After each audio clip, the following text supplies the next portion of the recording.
Makaigsuunan, ang mga pangulong pare ug ang mga magtutudlo sa balaod batid sa kasulatan kay ilaning gitun-an matag adlaw. Batid sila, expert. Sa ato pa, ang ilahang kahibalo sa kasulatan halawom gayud.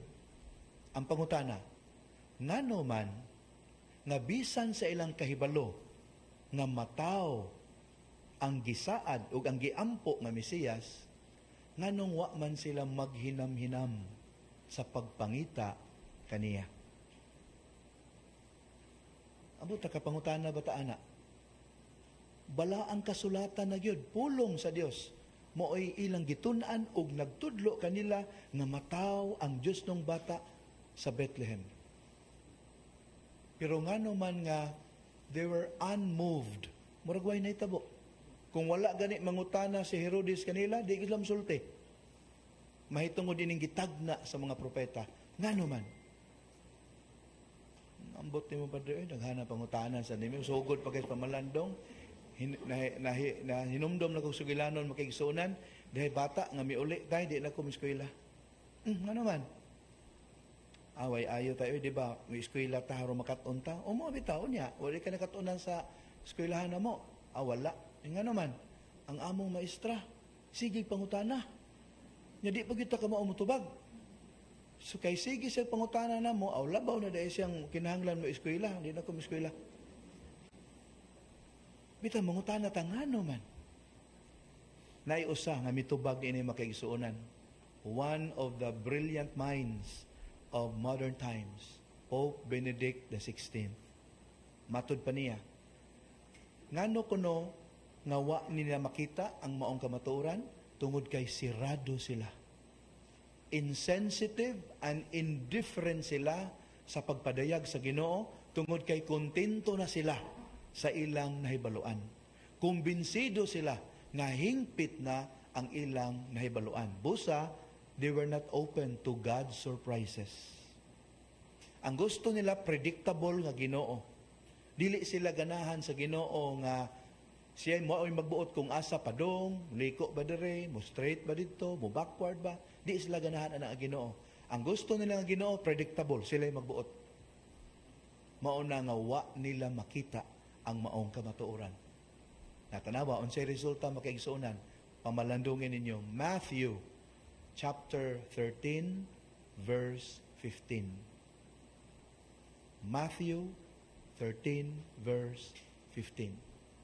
Tarawa, unsa nitabo sa mga dumuduong gikan sa sidlakan.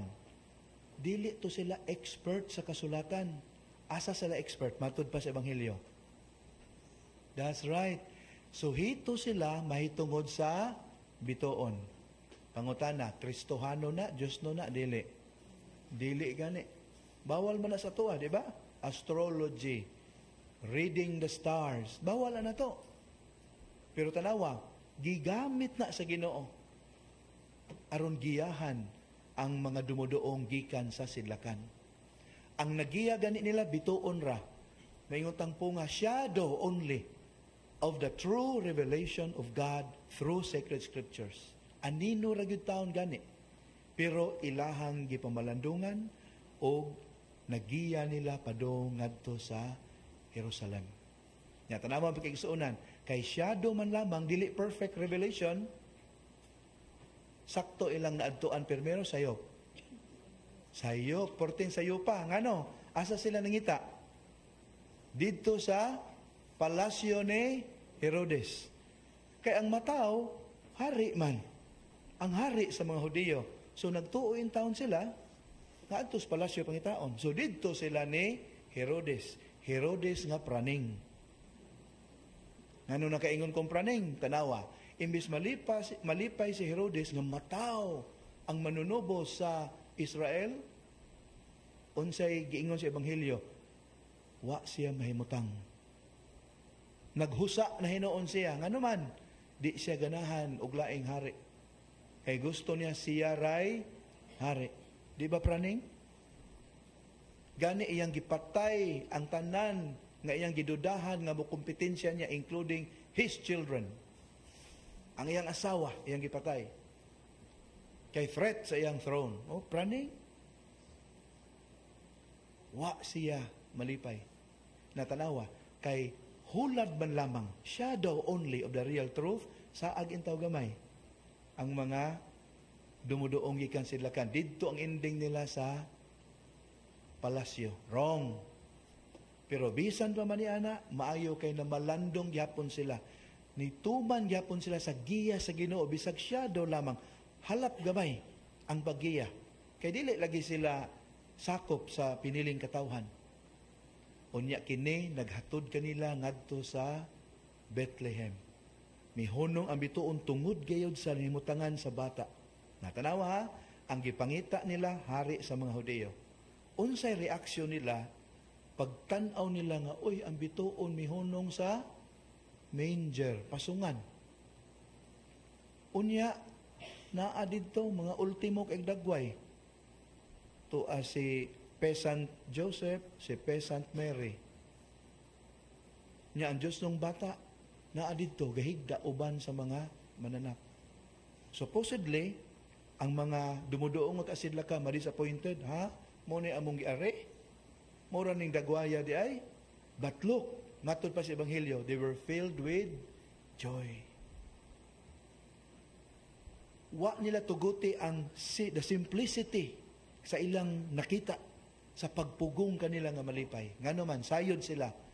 Ang ilang expectations were nothing compared to the revelation given to them. Kita baya sa makadaghan, ma-disappointed ta sa Ginoo. Kaya na natin gi-expect, Lord, I want you to answer me this way. Lord, ginahan ko akong kinabuhi inani ang dagan. So, kaya na naman tayo expectations, taas kaya to expectations, kung dili gay mo sibo ni ana, ma-disappointed ka ni Lord. Leksyon ni nato. We learn from the Magi. They were not disappointed. They knelt down and worshiped. Liman ka ana. Enough na itong muadto lang, muhatag og regalo. But no, they did more.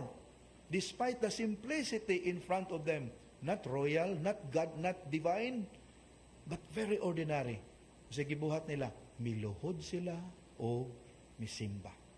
Unsay leksyon nga angay nato katuunon ay makigsuunan, we must be ready for God's revelation in the most unlikely situations. Andam ta nga makita sa lihok sa Ginoo bisan sa mga sitwasyon nga makaingon ta mura di gini mao. Simang man gyud ni. Pero saon ta man mo dinhi man ko gilid ni Lord. Mao gyud tingali ni. Ana, be ready to be surprised by God because the God we serve is not a predictable God. He cannot be boxed in. Ang Ginoo nga ato ang gilagaran is a God of surprises. This is the great surprise He gave to the Magi from the east. Unya kay andaman sila sa maong surprise, they were filled with joy. Lahi ni Herodes, naguol siya, nahasol. Ug tungod sa iyang kahasol, mitislaob siya og samot sa iyang kapraning ug sa iyang kadautan. Kibaw na taon sa sumpay sa mong istorya, pagkabantay niya nga wa na mobalik ang dumuduong gikan silakan sa gibuhat niya. That's right. He became murderous and he murdered the innocents of Bethlehem during that time. Makigsuunan, mo na dangatan usab nato. Kung ang atong expectation, ato ipugos gyud sa Ginoo. Let God be God for us. Even if it means surprising us in ways we do not expect. Amen?